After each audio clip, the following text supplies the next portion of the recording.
Blonde Wife. One winter morning, during breakfast, a husband and wife in northern Minnesota were listening to the radio. They heard the announcer say, "We are going to have 8 to 10 inches of snow today. You must park your car on the even-numbered side of the street so the snowplows can get through." So the good wife went out and moved her car. A week later, the next week they were again having breakfast when the radio announcer said, "We are expecting 12 to 14 inches of snow today. You must park." Then the electric power went out. The good wife was very upset, and with a worried look on her face, she said, "Honey, I don't know what to do. Which side of the street do I need to park on so the snowplows can get through?" With the love and understanding in his voice that all men who are married to blondes exhibit, the husband replied, "Why don't you just leave it in the garage this time?" Ops. In the middle of a flight to Toronto, a pretty young blonde woman gets up out of her seat in economy and sits down in an empty seat in first class.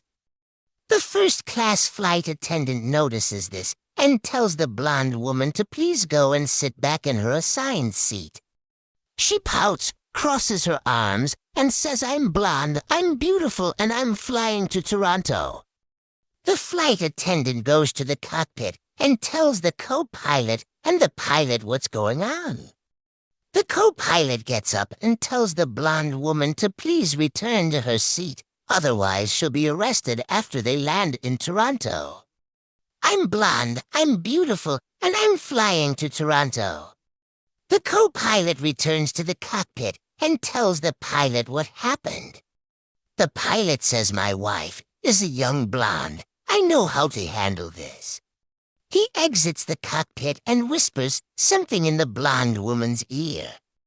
She says, "Oh, I'm so sorry," and returns to her seat in economy class. The pilot returns to the cockpit with the flight attendant in tow and tells the co-pilot and the flight attendant everything is okay now. "What did you whisper in her ear?" asks the flight attendant. "I told her first class isn't going to Toronto." If this makes your day, then please subscribe and stay happy.